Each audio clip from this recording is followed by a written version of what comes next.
All right, changed up the intro a little bit. Wanted to make it nice and short. What's up, everybody? Huddle Dog, you're first. That's good to see you in the chat, man. Benny Blanco, Immutable Hex, and Fox Moldar. Good to see all you guys. I've got a special guest with us today. He's a technical person, and I might have titled this slightly wrong. He might not necessarily be a node provider, but he will. He has a company called Block Faction that is an RPC service provider. It's going to help PulseChain in a massive way, but I don't think a lot of people understand what that means at all. So we're going to break it down. We're going to get into it. We're going to explain, the technical aspect and just try to boil it down for people that might want to build on top of PulseChain or around it, or just, anyone that wants to be in this ecosystem should pay attention to people like this who are making the infrastructure layer that much stronger. But before we get into all the technical stuff, I wanted just to ask you in general. So how did your experience as a network guy, You've been doing this for 15 years, right? And so how did that translate into finding out about crypto and wanting to get into crypto? Oh, yeah. I'm more of a hobbyist for the last 15 years or so, but I've been I was in the Army for like 13, enlisted as an officer. I got out 2000. God, when the hell did I get out? It was like 2013 or something like that. So operations, but I've always been into tech. Running Linux servers, running like programs, basically running like WordPress, right? You run your own WordPress website, or you run a forum, or you're configuring a pre-made program for a web server and then getting it up and running and then kind of using it. Well, that's what I've been kind of playing around with forever. And then blockchain came around. I didn't know about crypto until 2017 when in March, I was my last semester of my MBA. I'm here in Dallas, Texas, so there's a school here, University of Dallas. So I was in my last semester of my MBA program, and I didn't know like what I was going to transition into because I'd been doing operations forever, been doing tech, like running servers for fun basically. But I now have an MBA background on what am I going to do? Well, I found crypto. I found an Ethereum website one afternoon in like March of 2017, before the ICO craze of like the summer, right? When all the ICOs were blowing up. So I got involved in a couple projects. Like I got involved in a project that failed, really active in their community for like a year and a half. It didn't work out. One of those layer ones that just didn't go anywhere, right? I don't even want to name it. It's just like it disappeared basically. But I was really active in that community. But I bought Ethereum, bought Bitcoin at like 1700, and on Telegram doing crypto stuff and just interested in the space. And I learned about Richard Hart. I guess it would have been 2018 when he was talking about CFD token. Yeah, right. Like in that time period is when I learned about Richard, and he's a super smart guy talking about Bitcoin, blockchain. Like he knows a lot, so I'm just educating myself. But then that's also in the same period where I'm like Seyfedina Moose and like and Andreas Antonopoulos and like these thought leaders in Bitcoin, right? They're still around, but you like learn what they have to give you, right? Just to learn, but then also like how to run Ethereum full nodes, how to like run Bitcoin full nodes, how does Bitcoin function. In this period of time, I forked Bitcoin, the client, and made my own little private testnet, which isn't something anybody can really do. I mean, it was like 3 nodes and a miner, but I mean, it wasn't a production website, but it was like, I want to learn like what's going on the inside. I've actually done that on Microsoft Azure. They've got these blockchain as a service things that will literally just, you click a button and it spins up 3 nodes and a miner for you. So probably not as, I did technical. I did it like manually. We're like from making my own Genesis block and learn how to do that. And then making a standing like actual, I mean, it wasn't production. It kind of like broke a lot and it wasn't like super buggy. It was not like great. And I'm not so technical that I can write C++ to like fix bugs, but I'm trying to learn. So I like trial and error, get it to function, produce blocks, and then go, okay, well, I learned what I need to learn from this, moving on to the next thing. So, right. Yeah. So I'm in Richard Hart's ecosystem, right? I'm listening to his videos, and Bitcoin Hex comes around, and then he goes to Hex, and then Hex launches, and I'm in there day one, like a lot of people. I was actually in the Telegram, but under my like real name, like Yeah. back then in that time. So nobody really knows me because that's Yeah. an account that I had like 4 Telegram accounts ago. I mean, you've been here Right. for a long time. I know the name Gamma. Like I recognize it from a long time ago. And hey, So you've been in the chats. So I've been in the chats for a while. This actual account, I've changed it a couple times, but I'm just saying, like, I've been around since the very beginning, but nobody really knows me, and that's fine. yeah, some No, people are no behind the big deal. scene. I mean, Yeah, yeah. and so I take it you just, you naturally as you progress through your learning, right? You did Bitcoin, Ethereum, and then PulseChain was just like the next logical thing after hearing Richard Hart. This is the new innovation in the space, right? So this is where you chose to be just because of the new tech, the new exciting, it's just the next logical progression, right? Yeah. So, I mean, I love Ethereum. I never really got well, Binance closed my account because they closed all US account holders. So I never Yeah. got on the Binance Smart Chain. I never was on that train because they Okay. literally closed my account. So I was like, well, Screw yeah, those I'm guys. not over there. It's Yeah. like a thing that I never even thought about. Yeah. But I was on Matic, right? 2 years ago or whatever. When Matic really I bought Matic. Actually, this is funny. I bought Matic the day before they rebranded the Polygon accidentally. I literally found out about it. Go, oh, this is cool. Side chain talking to they're pretending to be a layer 1, but not they're pretending to be a layer 2, but they're really a side chain. Yeah. But It they're literally is an fast. alternative chain. It is. It's a side chain of Ethereum, and it functions 3-second blocks, and it's cheap cheap fees, and all that. I like using Matic. And then all the people came from Binance Smart Chain and these other chains to the yield farms, and it got really crazy. But during that time, which is relevant, they had this RPC problem at that time. This is the reason why it ties back to what I'm doing. Yeah. Is at that time people were using the public RPC, and this load came in, and they were not prepared for it. And there weren't any wasn't any node providers. There were like alternative ones. Infura wasn't supporting Polygon yet at that Yeah. time. And people don't And understand this is the risk of only having one RPC client. So with Ethereum, like if Infura goes down, luckily they do have 4 or 5 more, but you're saying in this case, Matic only had one.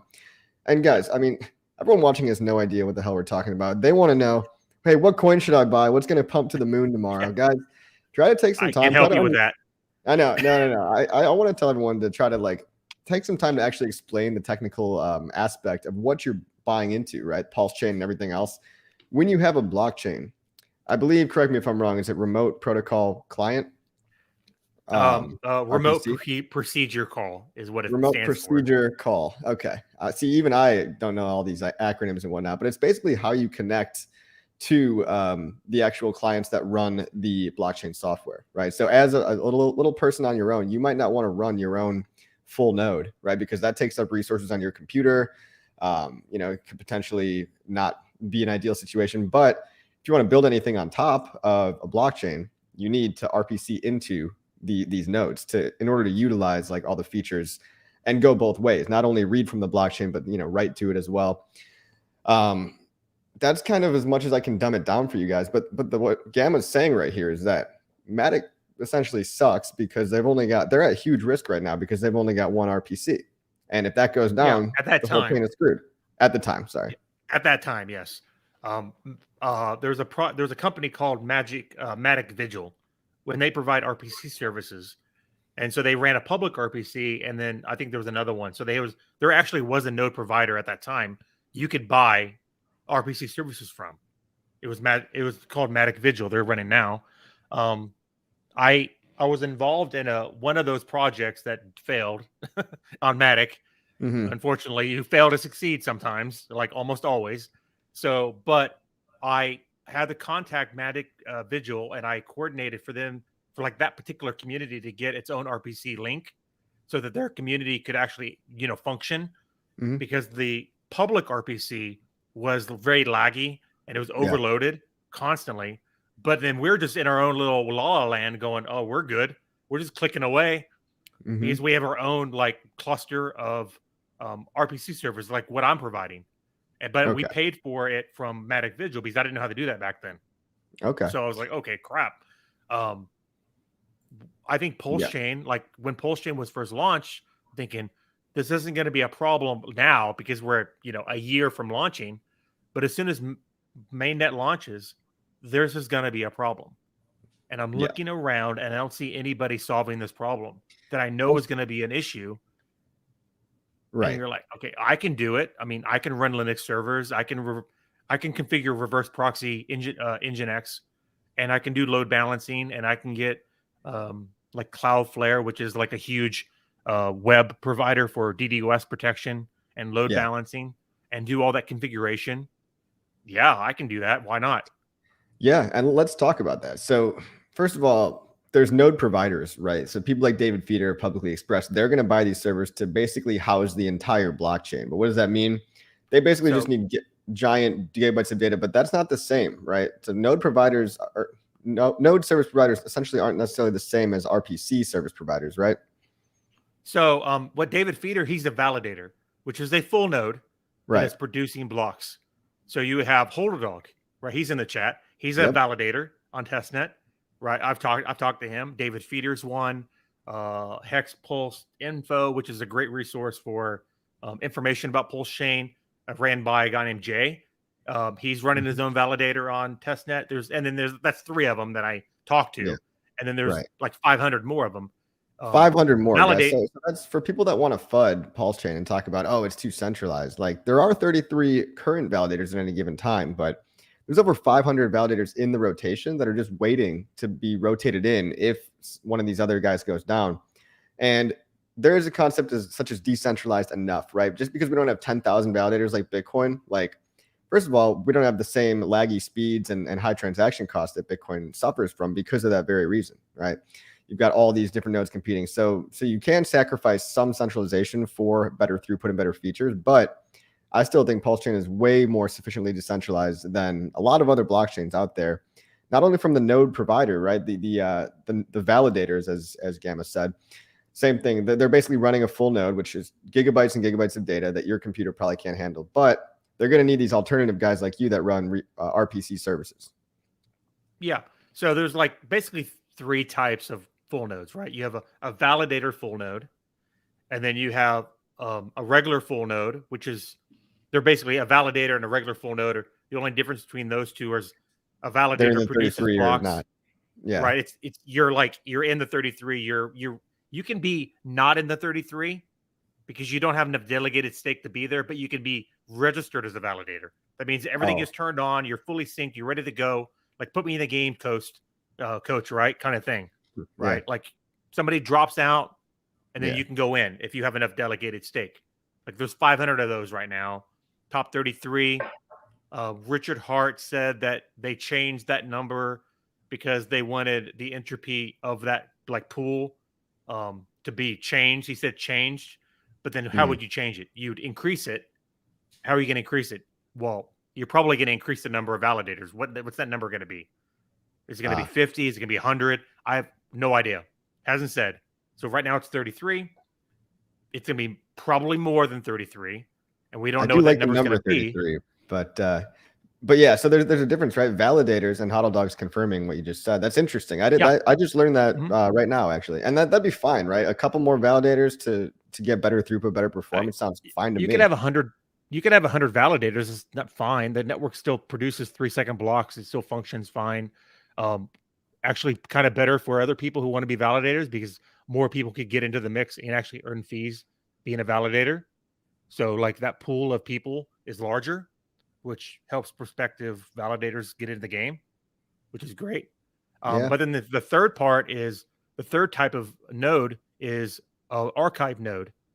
And that just stores like the entire state of the entire blockchain. In our case, Ethereum since Genesis, 7 years ago, all the way up to when we fork and then into the future is all stored for, I don't know, wallet providers, analytics providers,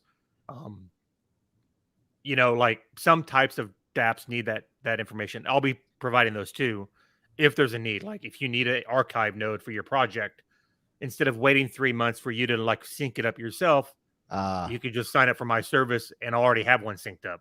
Okay. And so there's archive nodes, validating nodes, and then obviously full nodes, right? So the full nodes, essentially how I would try to describe it, correct me if I'm wrong, is they help transactions just propagate through the system faster because the more people in the blockchain running a full node, they can confirm that, yes, this transaction actually did happen, and it can get to your, like, the overall speed of the network is what they're supporting. Validators are the ones hashing new transactions into the ecosystem. They're the ones writing. And then archive nodes, I suppose those are just like full nodes, but you just reference them when you need to, rather than having to, like wait 3 months, because it does take months of time to sync to a full node. Yeah, regular full node only has a complete state of like every block state, like every transaction, every contract state change for like 128 blocks. And then if you go beyond, like back in time, beyond 128 blocks, which is like 7 minutes for PulseChain, because blocks are 3 seconds, right? Yeah. Then you need an archive node. Otherwise, you have to like build that yourself, which takes time. So if you're like if every once in a while you need that data, then you could call a regular full node and they could make that for you. They could reconstruct all the transactions, all the state changes, and then give you the return. But if you're a major app that's doing it all day, every day, you're going to need an archive node that has the state already indexed. Like the Explorer is the archive node, right? All indexes, all addresses indexed all the way back to the beginning of time, which zero block in Ethereum, and all the smart contracts, all the ERC20 token transfers, all that is like fully indexed, ready to go. You just call it through, an RPC call, and then you get it back like faster, or if not at all sometimes. And so for guys that are watching, like what Block Faction, Gamma's company, is basically doing is he's allowing you to, there's a free version. If you want to build on top of PulseChain, let's say you're like trying to let's say you're the Liquid Loans guys, and you want to just run Liquid Loans as an app on the blockchain. Well, you're probably going to want to buy your own archive node, because you want it to be fast, and you want your self-hosted front end, at least your front end. You want that one to be like fast and not buggy, not glitchy. In order to do that, you need an archive node, and you need to ping that archive node. You need to RPC call it, millions of times, like over and over again. And so basically you're setting up the archive node for people, and you're allowing them RPC services with high rate limits. High rate limits just means you could talk to it. You could talk to it more. And it says WebSocket plans. That's what, like API calls? So you have two different types of communication, basically, like two different types of communication protocols that you talk to the full node. One's an RPC, which is you make a call to the server and it gives you a JSON, which is basically just a format back. But a WebSocket is you make a connection to the full node, and then you have two-way communication, and you're basically streaming data, right? You're getting the same data, but you're doing it in a different way. So it's just a way you connect to the full node. And some apps work better as a WebSocket, and then other apps would be like RPC. So I mean, I'll provide both of them. It depends on what like people need. So that's like, really cool. You asked me for your. I want to differentiate that. Basically, the service, the RPC service, and the calling via WebSocket and RPC calls are basically a lot different than what some other people out there are doing, which is nodes as a service. So other people are choosing to make these companies, which is fine. I mean, it's kind of interesting, like where you can essentially buy a full node and run it if you want to help decentralize the network, essentially. I personally think the network is decentralized enough that we don't need a whole bunch of Joe Schmoes off the street just buying a full node. But like, if you want to do that, great. If you want to feel like you're helping, great.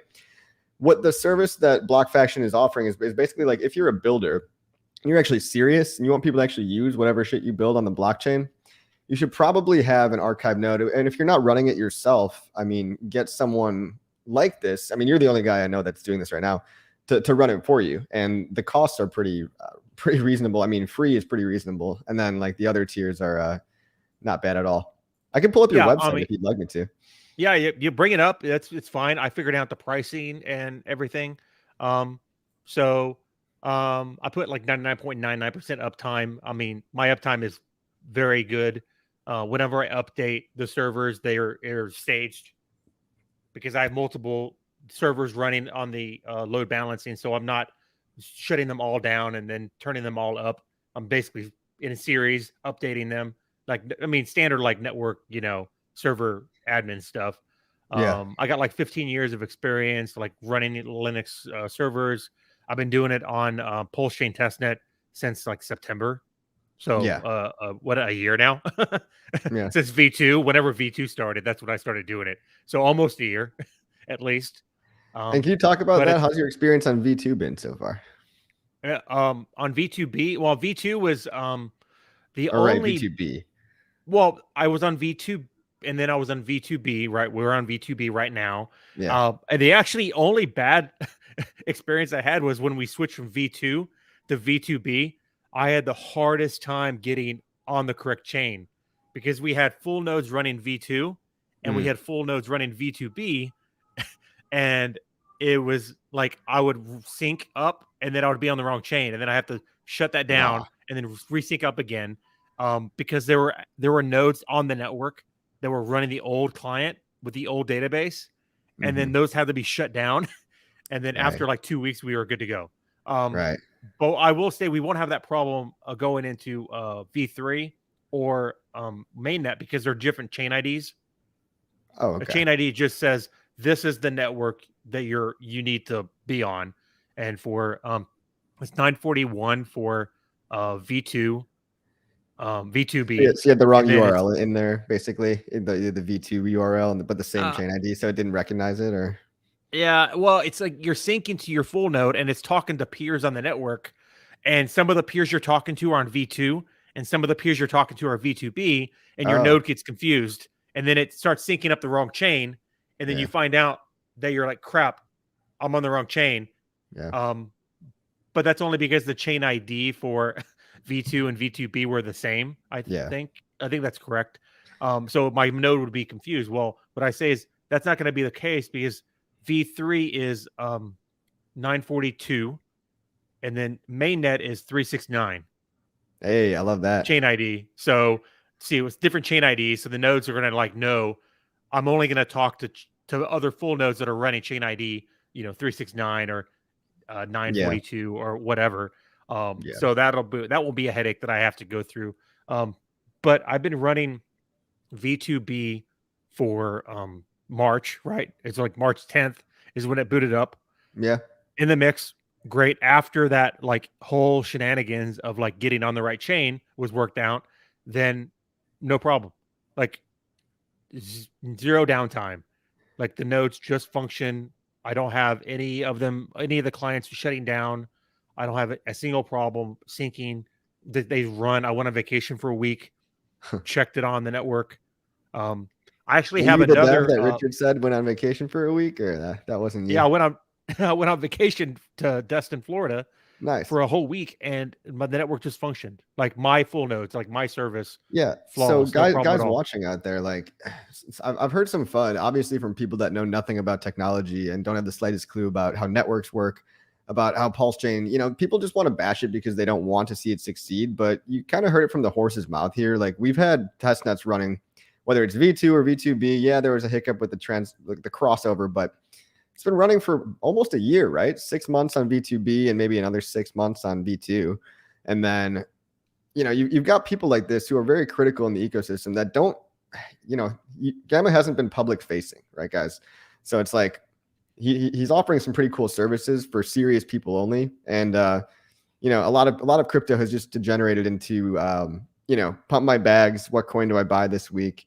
But we're actually building something really serious here. And how do you feel about like knowing that you're behind this and knowing the response that you've gotten to your services that you're being offered? How does that make you more confident in PulseChain? No, I mean, just running full nodes makes me incredibly confident that we're once Richard and the devs launch V3 or mainnet, we'll see which one comes first, but probably mainnet. Yeah. I think it'll run smooth. I think it'll be fine. Like no problems, no worries for me at all. No concern that it's not going to launch, which is the FUD thing that you hear from people. Like testnet's been running I've been running it servers for a year. We could have launched in May, but they found some problems they need to fix. Yeah. And so they're fixing those problems, and we'll launch when we're ready, and it'll be much better. And that's Because the thing I don't think a lot of people don't realize is that we kind of could have launched in mid-May. It just would have been a little bit of a shoddy project. Absolutely could have launched in May. But the problem with that, which is something that people need to understand, is it is incredibly difficult to hard fork a running network, which is you can see from Ethereum, right?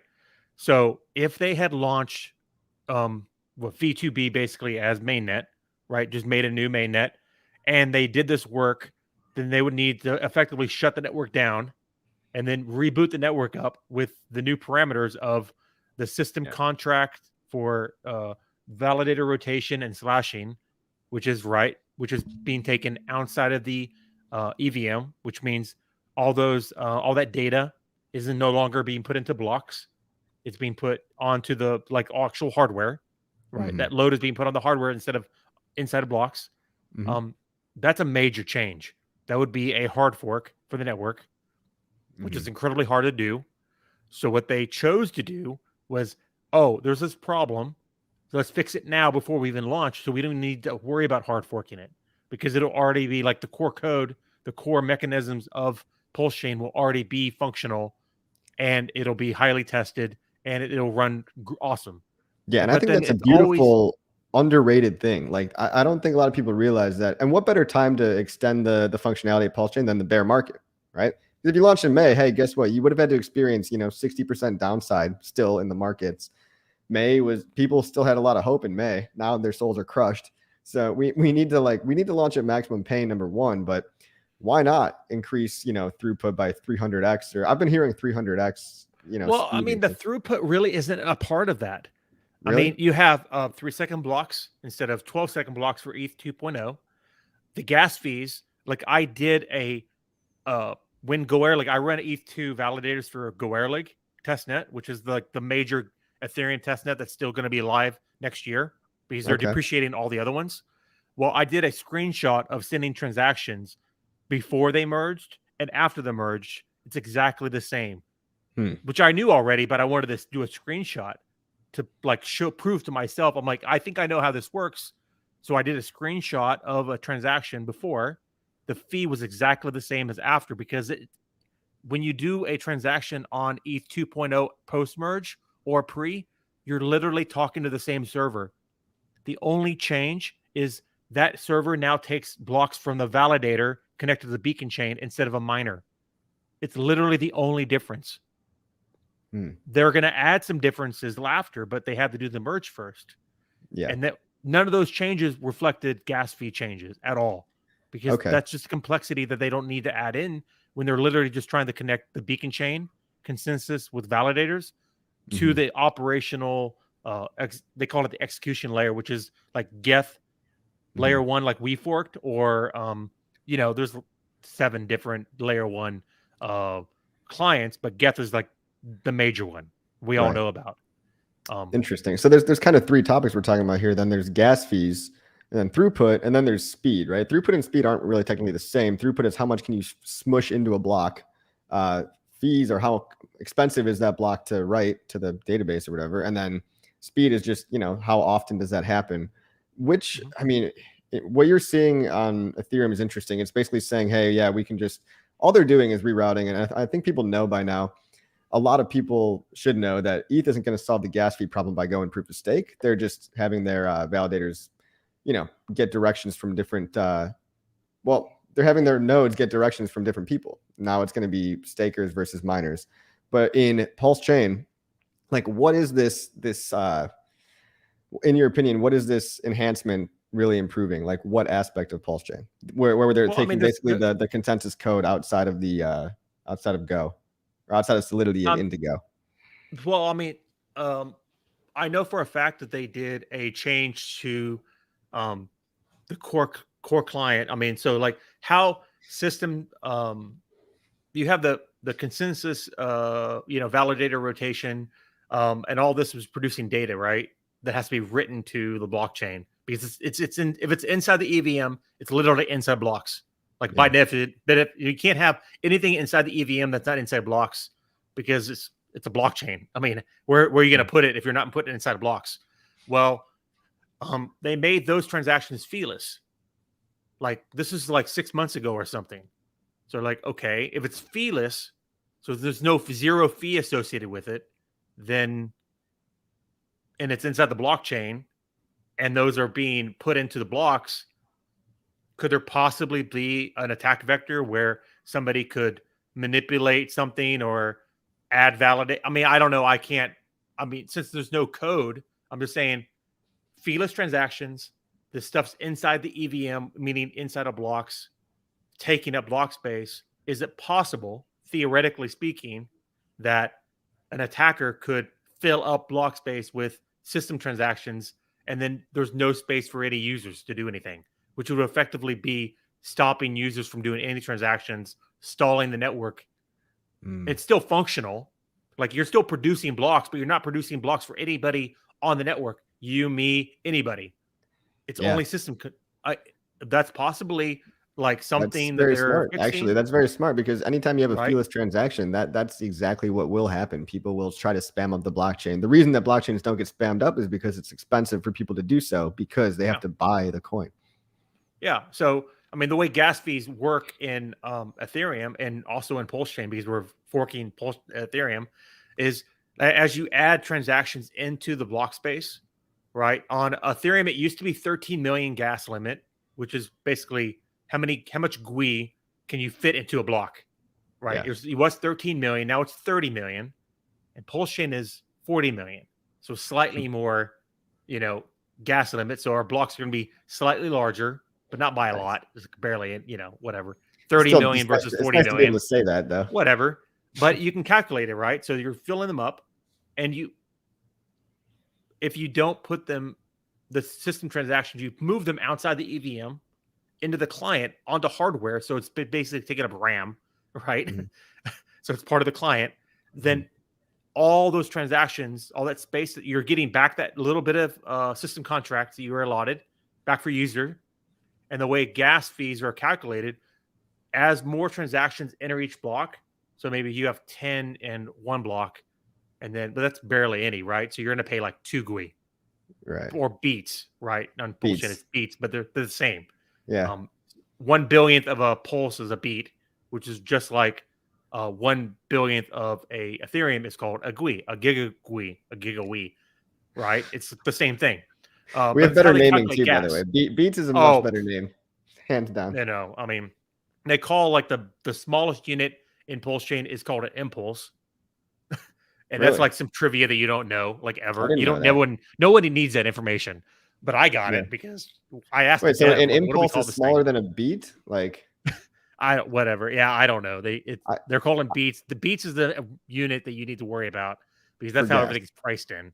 But going back to how blocks, the pricing, right?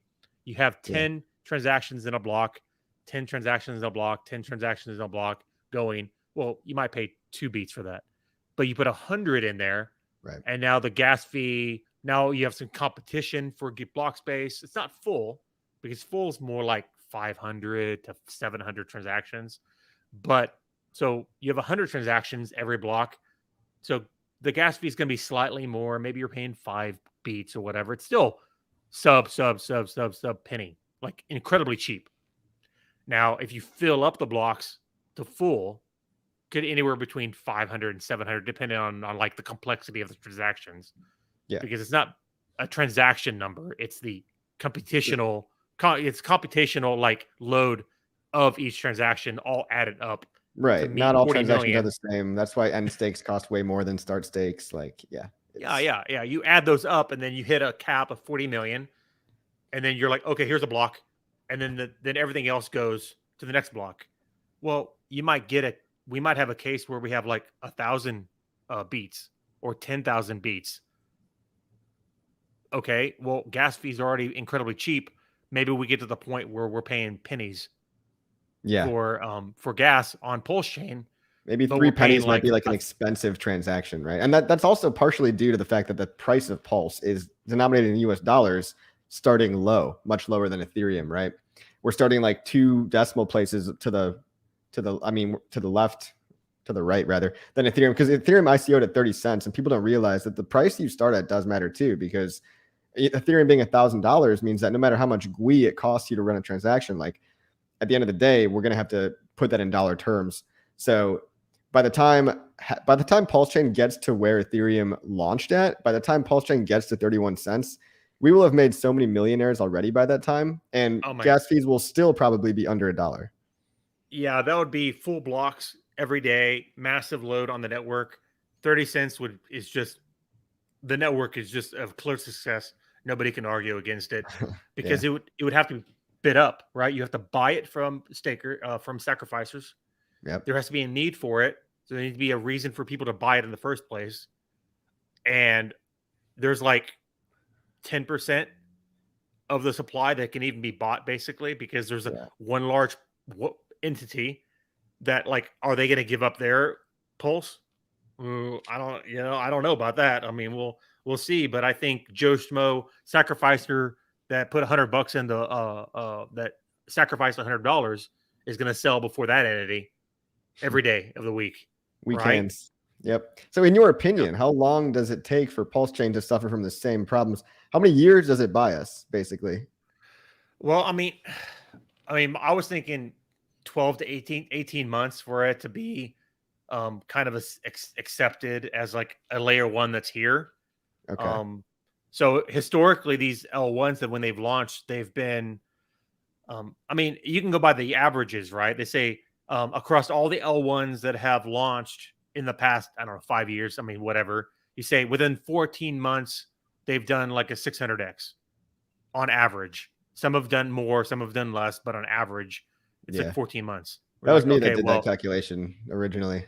I don't know. Somebody, you put together the little thing I saw. It was a little Yeah, it was. I infographic. made a video and then someone made an infographic, and now it's just like Sure. being taken as gospel. But guys, I mean, that's just an average. Literally, this is the It's simplest an average, calculation. but on the infographic, it has them all listed though, which is good. Yeah. It gives you context. Like some blockchains did better and some blockchains did worse, but on average, you're talking like that amount. I'm like, okay, great, but maybe PulseChain, because it has a full system state copy and everything, maybe it has faster adoption than some of these other ones. But for me, wait 18 months at least. Like, just wait.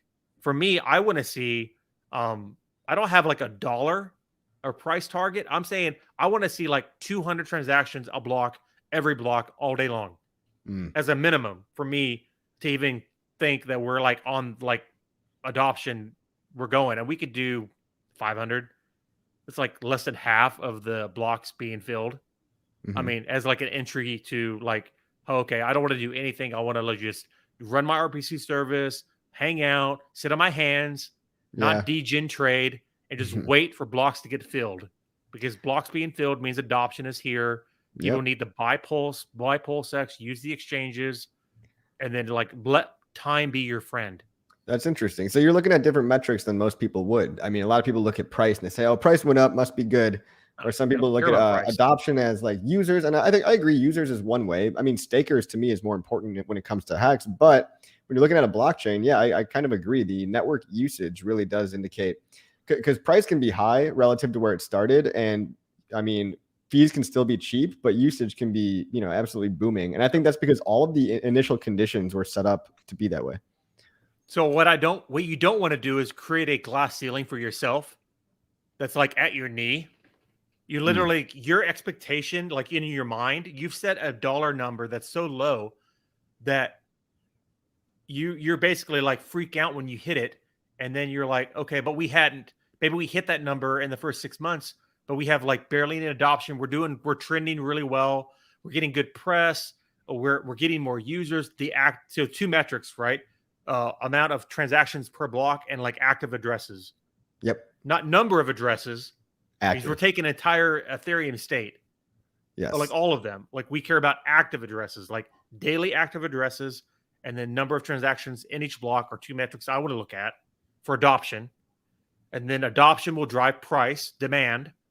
And if you don't focus on the price, then you're not going to be like freaked out when it goes to your number and then it does 1,000x over your number.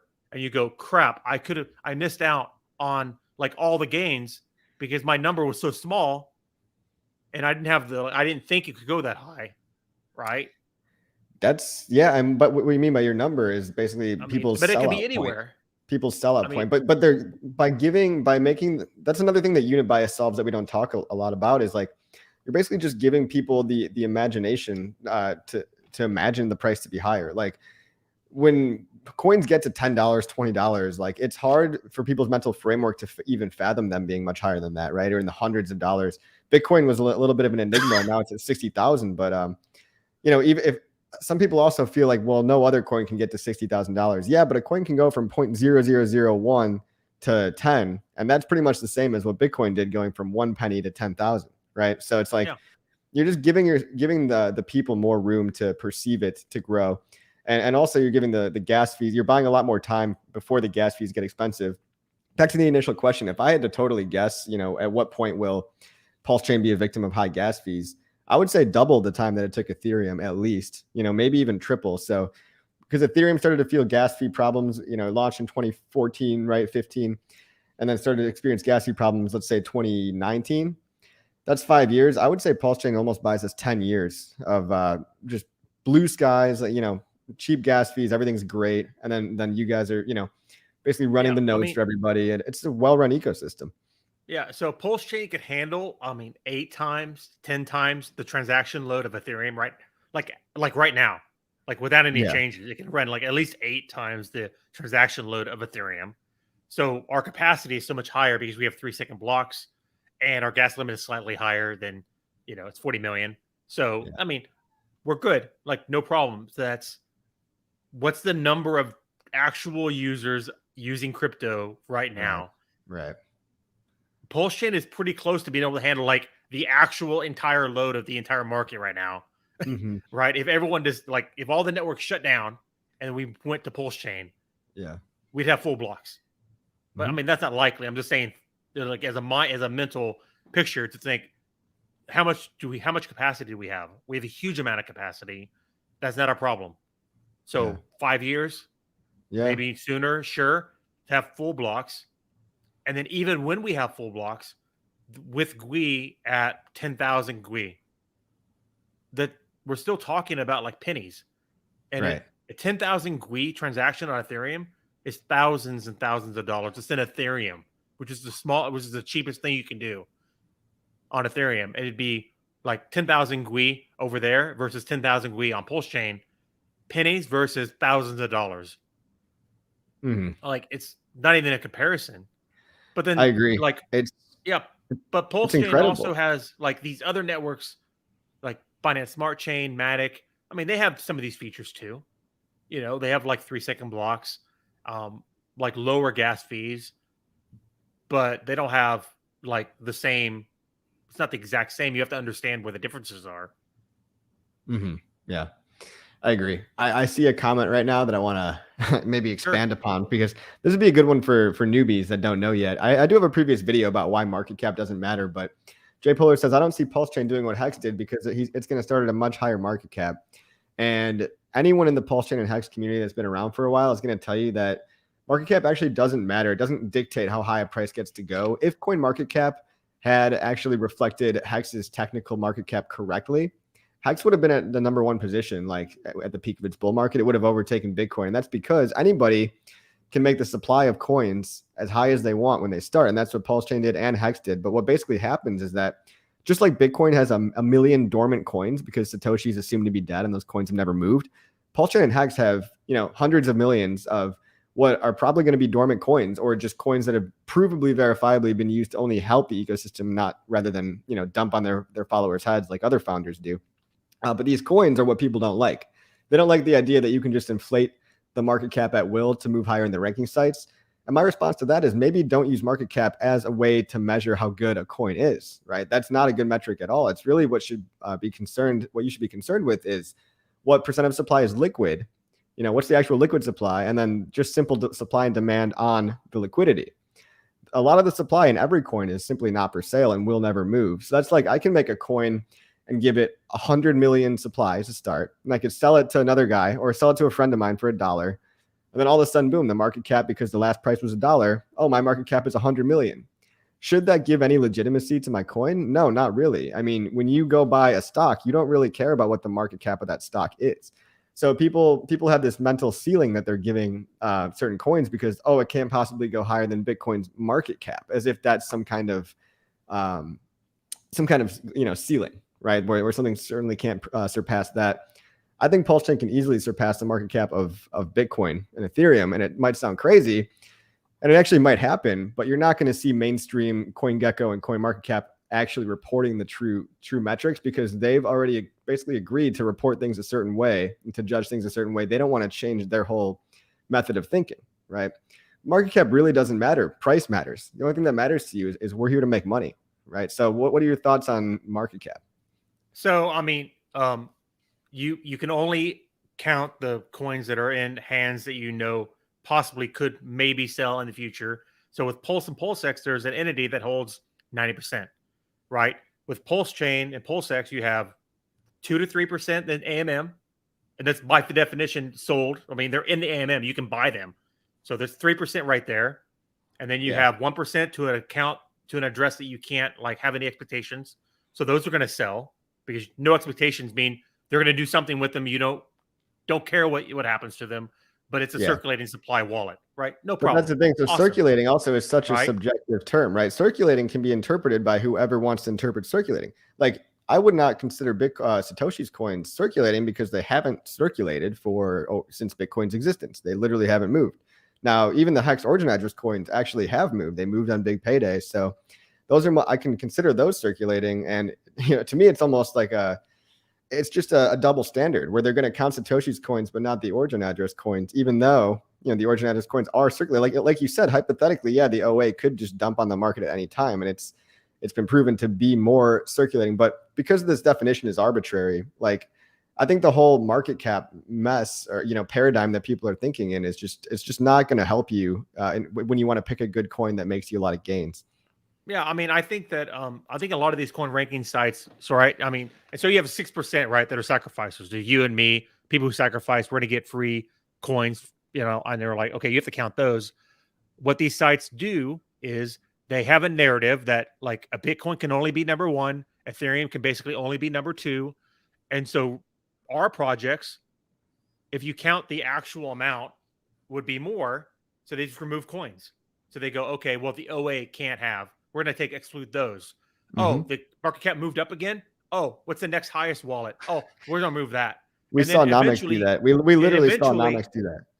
Eventually you get to the point, which is kind of ludicrous, but it's totally plausible, is, oh, the market cap is going to hit like, oh, Hex's market cap is up towards, oh, now my wallet is getting excluded, because they have to start excluding users' wallets just to make the narrative fit that like, oh, Hex can never be higher market cap than Bitcoin, and the price just continues to move up, and they just keep on excluding wallets and go, it doesn't fit our narrative. Like, so we're just going to keep on removing. And then I'm okay with that, because the price is the price of an asset want to do that and give it defined by the user, right? The price of an asset is defined by the demand and the liquidity in the liquidity pools that they can be satisfied, right? Exactly. And then you have to look at those two factors, and that's it. That's it. Supply demands, and the supply is basically the liquid supply. Supply, it means what's for sale at the store, right? Like when you go to buy a banana at the store, you don't ask, oh, how many bananas are in total existence, and multiply by the price of this banana to get a good price. You're just like, no, how much do I want it? And am I hungry? Do I want the banana? I'm going to buy it for however much it costs, or I'm not. And as price moves up, then you have coins, people sell into that. And then there's your coins, and they just, as you raise the price up, people will say, oh crap, I'm going to sell into that. That's an awesome price. Right. It's a market. Yeah, people are going to take their 100x and their 10x or whatever, and then they're going to sell to the next guy who hopefully has even stronger hands. And then it's just rinse, repeat. That's how value is created. Literally, that's how valuable systems are created. But I think you're right. I think you made a really good point about it's almost not even a bad thing that people like Nomics will continually delist us, because it's like, if other people want to value market cap and they're not educated enough to believe that it doesn't matter, it's like, let them have that belief and then cut the market cap down of Hex lower than where it should be, and then just let it get right back up to number 3, and then cut it down again and let it keep going. Because by that time, Hex will have made 100,000 or a million X, and like it'll be totally under the radar, totally not discussed. But I mean, if you're in it, people shouldn't have a glass ceiling like mindset. It's bad. Don't have that. I mean, some things like shit that you buy, I mean, I don't know. Okay, things that you buy might be bad. It might pump like 10x and then die forever, or it could pump and then have a dip and then go on to like a 10,000x after. We saw that in Hex, right? I was here for the entire time, rode through every bear, like every dip, but I was staked and Yeah. DCAing into it and doing all those things we tell people to do constantly. You have to buy a good asset. You can't take that advice and then buy something that is gonna die forever and think you're gonna be okay. Yeah.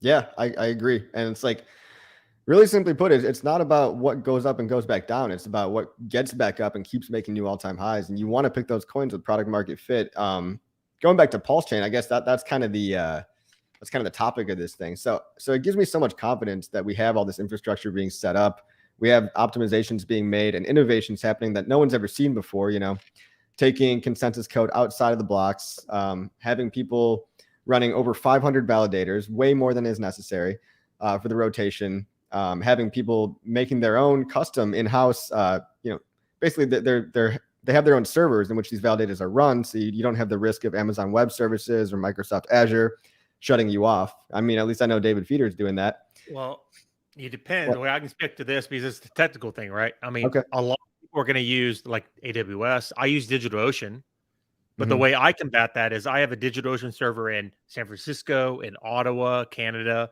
New York, and I'm going to distribute them across the world so that if there's an outage in one data center, then it doesn't affect, my service. So the validator should be geographically decentralized. But there's a lot of cloud providers, or if you're like, if you know what you're doing, you can make your own data center, and it's like redundant internet, redundant power generators, like it's a lot, but I think that's what David is doing. I don't want to do that. I could make one. I don't want to do that though. Yeah, no, I think David's literally making two, geographically like east west, and then he's cooling them, warm, like he's getting certified, like whatever that certification is for your data center. He's doing it all from scratch. So I think that's pretty cool. Not a lot of people understand this kind of stuff anyway, but the more you know, the more you can educate yourself, like from people like Gamma, the services he's providing. And if you are a builder, check out, what is it? Blockfaction.io. If you're a builder, you're going to want to use services like this to make sure that your app runs, or your DApp. I like calling them apps. I don't even like the word DApp because nobody knows what that means. It's just an app, right? But if you want to make sure your app doesn't fuck up and it's able to serve millions of people right off the bat, you're going to want something like Blockfaction to host your archive node and be able to call it whenever you want. Yeah. So I put my username is my Twitter and my Instagram and my TikTok and like all those social medias. So you can hit me up on Twitter. And then the link to Blockfaction's in my Twitter, but it's at Blockfaction, together, or t.me Blockfaction.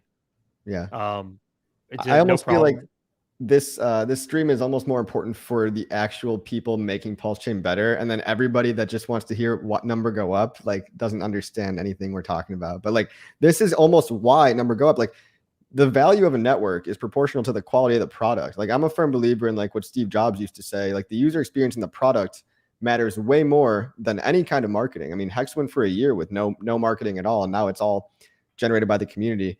If PulseChain is a better product with these additional resources and this additional functionality, like you're giving more developers and builders a place to plug in and create a better user experience for whatever app they want to build.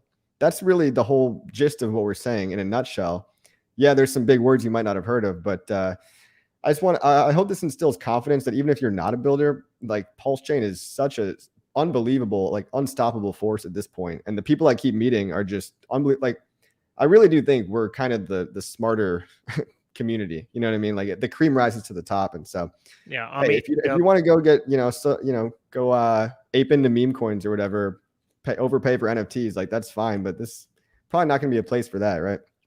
Yeah, I mean, RPCs, when they go down, like when they get overloaded, people start screaming that your blockchain went down. Like, yeah, the blockchain's still there functioning. Yeah. Like, there's nothing wrong. You're like, the server you're talking to is overloaded. But we still don't want that press, though. I mean, Solana gets that all the time. We give them so much shit because your blockchain went down. No, they actually go down though, like in their client.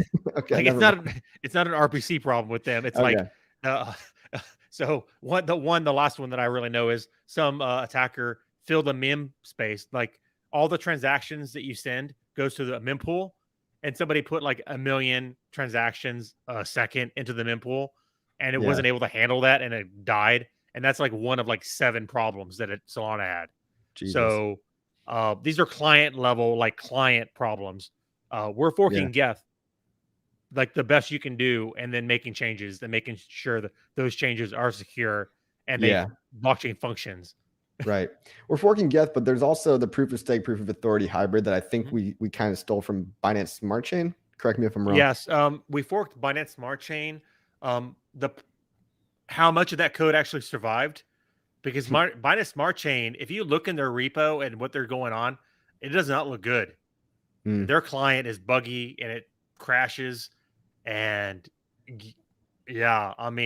so we may have started with Binance Smart Chain, which is what I've heard. Right. But what are we going to finish with? Are we going to finish with our own tested software? I don't have a way to see the code that they started with and then what we're finishing with. But that would be a great thing to look at. Right. It's almost like, you want to buy like the Apple product, right? You want to buy the thing that's seamless integration with the hardware, the software, like best user experience for both developers and retail. You want to buy the Apple. You don't want like the Samsung where there's like a random Chinese made phone. No offense, China, but if you're listening, but like Huobi and everything, like you want the better product. And basically Ethereum is almost like the, I don't know, the Motorola Razor. It's the precondition for all these things to happen. And Ethereum walked so that PulseChain could run, but there's two different ways to go about it. You can try to rush something out the door, slap a bunch of features on there for degens. Like I saw that Binance Smart Chain on PancakeSwap, for example, they've got lotteries and NFT giveaways and all this crap that like doesn't really build much adoption. It actually incentivizes people to lose their money and exit the ecosystem faster. Whereas like PulseChain is all about being a walled garden, right? It's all about having those, the vertical integrated system where the wallet plays nicely with the network layer that plays very nicely with the store value application, and all these things integrate so well. It's not, people aren't going to want to leave once they come here because they're going to be making money, having a good time. They're going to actually want to tell other people about it.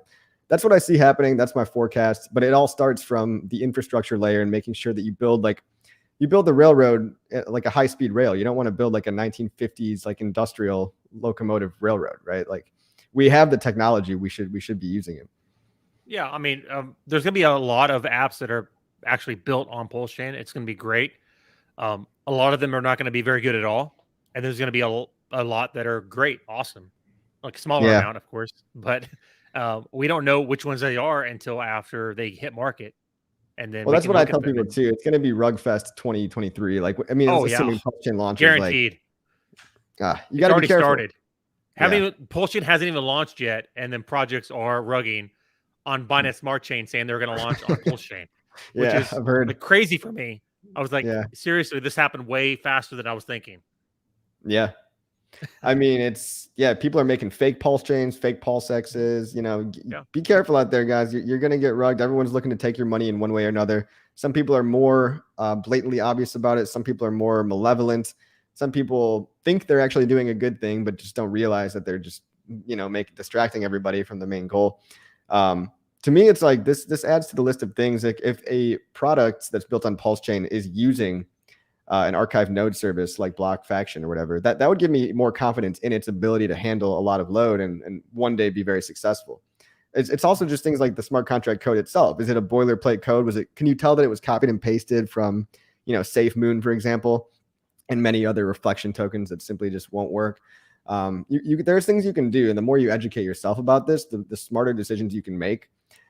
So sorry for everyone that wanted, here's my top 5 picks, but I'm trying to steer you guys into a route of learning. My advice is if it's a reflection token, it has a tax, I don't buy them. Anything SafeMoon-ish copied is probably something you don't want to own. Maybe you want to stay clear of it. Not financial advice, but I'm not touching that. And then that's something you can avoid, right? There's a lot of great things on PulseChain. Awesome. Yeah. Maybe that's something you may want to avoid. Just saying. Yeah. So, I mean, I guess as a closing question, I'll just ask you, I'll leave you with this. What's the number one piece of like FUD or whatever, fake news that you hear about PulseChain that you just want to clear the air on right now as a technical dude? Yeah. I mean, the biggest one is they think that no development's happening. Like it's happening. I mean, I'm talking to the devs, like the same devs I was talking to a year ago which is really not that many. I'm maybe 5. Because there's 14 devs on the team. I don't know most of them because I don't talk to them. But the ones I'm talking to now are the same ones I was talking to a year ago. The code is private because they're developing it. They release product releases. The last one was 4 months ago for V2B. There's no reason for them to release public code so that somebody else in China, in Pakistan, or wherever can just take it and then use it and then like do their own thing with it, right? System contract code is private because we need to protect the network. We need to protect the value. We all sacrificed a lot of money so that for a political statement with the hopes that PulseChain would be live one day. And so we need to make it as hard as possible for other people who are not part of our community to take the hard work of the devs and then use it against us to create like some clone crap copy. There's we need real it to innovation be like here. live. Like There's wait real for the innovation. wait for the devs to actually like produce the good product. Wait for Richard to like give us a good update. Like when he's back in his castle. I don't know if he's back in his castle yet. But eventually he will be, and just wait for him to like tell us what's happening. Yeah. And then nobody knows when PulseChain is going to go live. I don't. I'm in every dev chat. I'm an admin in the dev chat. I talk to the devs when I absolutely need to, but not that much because I don't have to talk to very often. Yeah. Nobody has any more information about PulseChain than I do, that I'm aware. We all have the same information, and there's no date for PulseChain. Right. It's not being leaked to some secret group or whatever. Like, right? Please. I don't know. That means nobody knows. No dev on I mean, if a dev comes on, they can say what I know. I don't know. Right. Nobody knows. That goes back to the freedom of privacy thing too. When you have real innovation, just like you had in Hex, and people have tried to copy Hex, but it's actually not copyable. It's open licensed, or I don't know if it's open. It's not open source technically, right? Like you can't just copy paste the code. Just like what innovations that will be added to PulseChain that weren't on Ethereum, you want to do that behind closed doors. You don't want people just stealing it and then beating you to market with features that they didn't even think of, right? So this is why competition. This is like why privacy exists and is necessary for competition and capitalism. Wanted to do a really quick thank you to Chris from Houston, Texas. He wants to know, will I still have a copy of my Hex on PulseChain, even if I have it on Ledger Nano X? The answer is yes, absolutely. Or will you still need to withdraw back into MetaMask?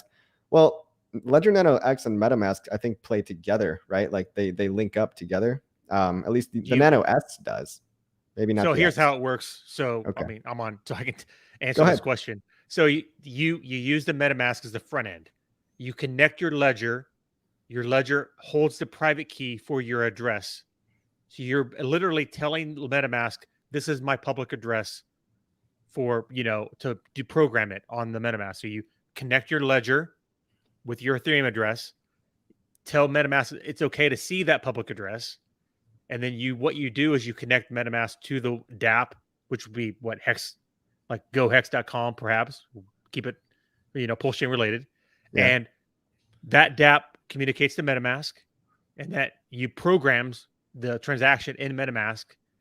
MetaMask sees the public address in Ledger, and it communicates to the Ledger, and then a signed transaction is generated on the Ledger, and then it communicates back to the computer.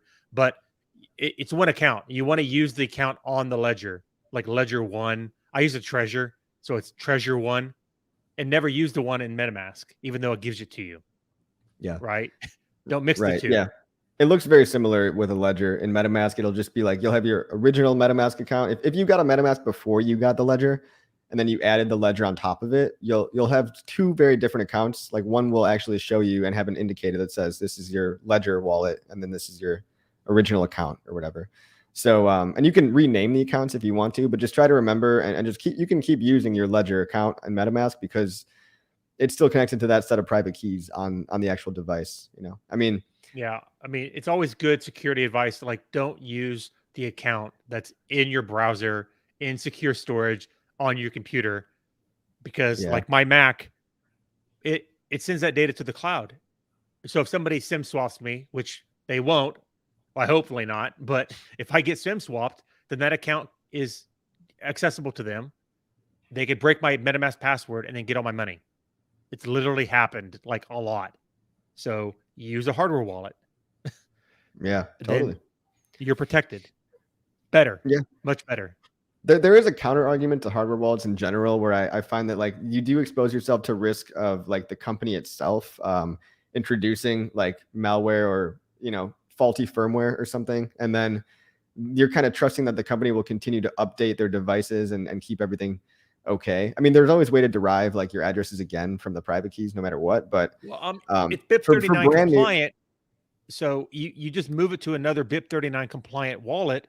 So if Treasure, like your Treasure breaks, then you can buy another Treasure, or you could buy a Ledger, and you can just migrate your seeds to that, and you're fine. Yeah. Treasure's been around since 2013. It's the oldest hardware wallet provider. They're financially incentivized to like not screw you, and they're the oldest company that provides hardware wallets. So I use Treasure. And that's the one that I recommend more than anything else. Yeah, I usually recommend either Trezor or Ledger, just because the newer ones don't have as much support for all blockchains. But also, correct me if I'm wrong, but I believe that to the question about that I get asked sometimes, will my Ledger work on PulseChain? I think you continue to use, just like Binance Smart Chain, you just keep using the Ethereum app on your Ledger or Trezor, and it will be able to sign transactions exactly the same because it's still an EVM blockchain. Yeah, so I mean, as long as you can put a custom network in, like you can do that in MetaMask, or Coinbase Wallet or MetaMask. But obviously, you don't want to use Coinbase Wallet because it's a phone app. So you're going to use a hardware wallet, connect to the MetaMask, and then you just put the RPC settings for the network in, and then it'll work just like you can connect to Polygon, Binance Smart Chain, Ethereum, Avalanche, like all these other EVM blockchains. Conceptually, if you understand that, then it makes it so much easier for you to understand, and like you don't even ask these questions anymore. It's a process though. But it's basically plug and play with similar EVM chains with your same. Yeah, they're all. Yeah, MetaMask supports all of them. You just have to put the data in. Yeah. All right, man. We are at an hour. Do you have any final words? You want to shill anything one last time? Or no, so blockfaction.io. You can ask me a question on Twitter at my username, which is on the screen. So follow me on Twitter if you wouldn't mind. It'd be awesome. I'm in voice chat a lot, although there's not a lot going on in voice chat. I'm on Twitter voice spaces a lot. So just check out the website. If you're a team that's developing a PulseChain and you don't want to run your own RPC service, and you're going to run like you have more than say 200,000 calls a day, and you know you're going to have that much load, then you're probably going to need your own RPC. You're either going to have to run it yourself, or you're going to have to talk to a guy like me. So like my pricing is Infura for 1 million calls a day. Infura costs you $225 a month.